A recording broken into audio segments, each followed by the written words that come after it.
It started as a stupid Halloween tradition. Every year, me and my cousin Noah would try one of those dumb internet rituals. Charlie Charlie, the Midnight Game, Candyman, stuff like that. Nothing ever happened. We were just two bored teenagers looking for a thrill. But last year, something changed. We went too far. And now, I can't undo it. Halloween was always our thing. While other kids trick-or-treated or watched horror movies, we tested urban legends. We never took it seriously. It was all just a joke. We laughed through every failed ritual, every anticlimactic moment. We told ourselves we weren't scared. But last year, Noah found something different. He was digging through forums on the dark web, places with grainy images and unreadable text. That's where he found her. Not the Bloody Mary everyone knows, not the mirror game from sleepovers. This was something older, something darker. The post was in broken English, translated from what looked like an Eastern European dialect. It claimed to be an authentic summoning, complete with steps, materials, and a warning. This is not a child's game. We should have listened, but we didn't. Instead, we planned it out like idiots.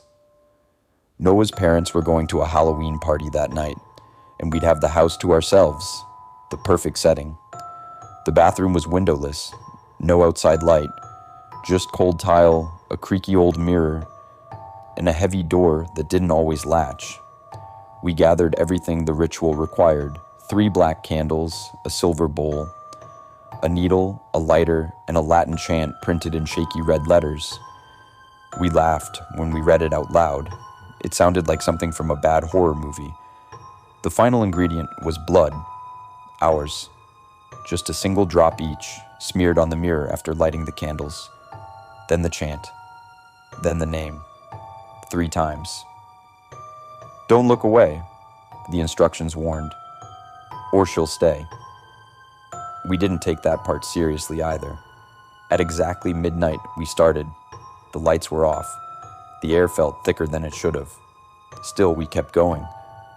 The candles cast flickering shadows across the bathroom walls. I filmed it all with my phone, just in case we caught something weird. I wanted proof. Noah pricked his finger and smeared the blood first, then handed me the needle. I winced. Blood rituals always freaked me out, but I didn't want to back out now. I did it quickly and wiped it across the mirror beside his. The cold glass didn't smear. It absorbed, like the blood sank into it. That should have been the first red flag. We stood shoulder to shoulder, eyes locked on our reflections. The candlelight made our faces look hollow, almost unfamiliar. We chanted the words exactly as written, repeating them 3 times. Then we spoke her name. Bloody Mary, Bloody Mary, Bloody Mary. At first, nothing. The silence dragged on, stretching the tension so tight I felt it in my bones. Then Noah snorted. "What a joke," he muttered. I was about to laugh too, until I heard it. A hiss. Low, wet, like someone exhaling inches from my neck. I spun around. No one. But the air had dropped, biting cold now. My breath came out in a cloud. The mirror began to fog, not from us, but from within.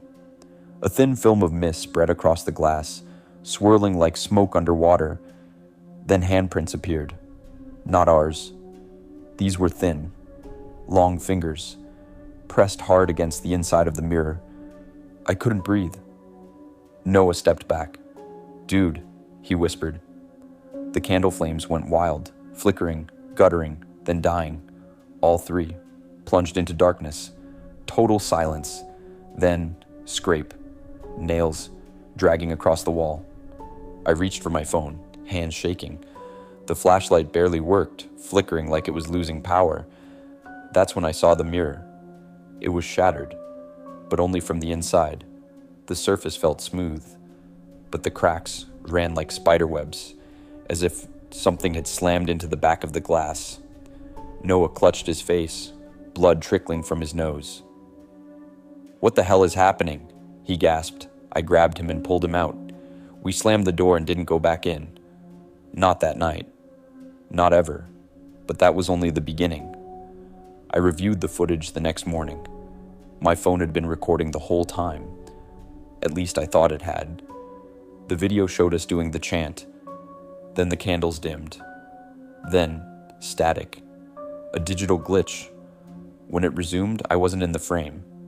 Just Noah, standing alone, silent, unmoving. For 8 seconds, I was gone.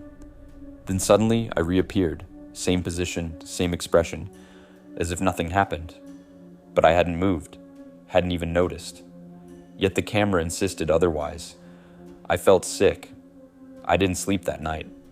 I couldn't. When I did finally drift off, it wasn't real sleep.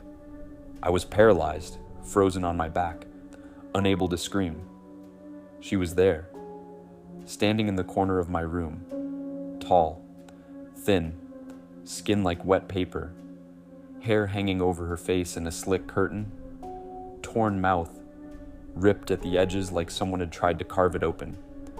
Her eyes didn't blink, they just stared. She whispered my name, over and over and over. I could hear every syllable scraping down my spine.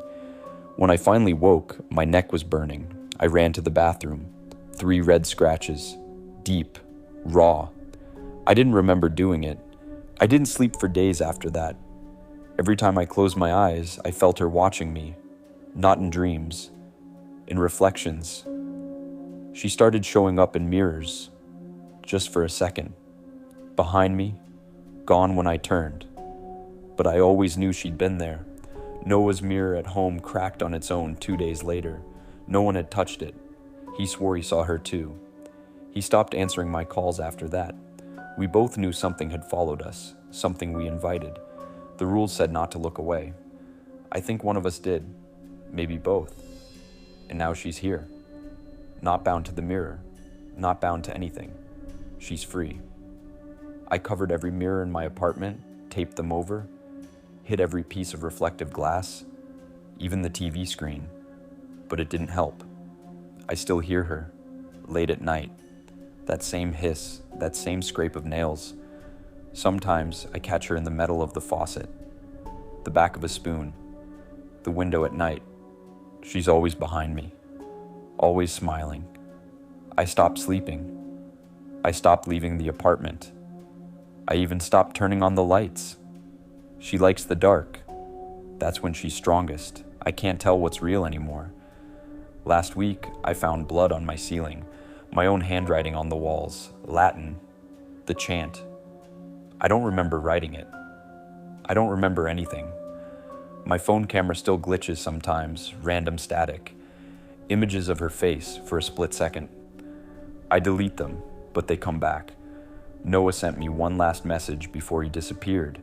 It just said, "She came through." That's when I knew. This wasn't a haunting. It was a possession, an infection.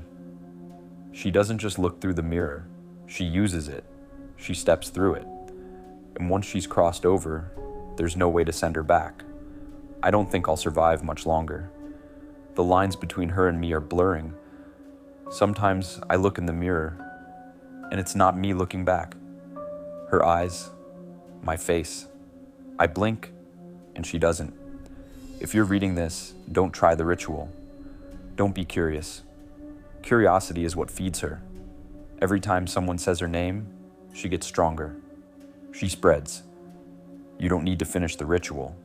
Just thinking about it is enough. That's how she finds you. That's how she started with us. If you have mirrors near you, cover them. Break them if you have to, but don't look. Whatever you do, don't look, because she's waiting. And if you see her, she sees you too.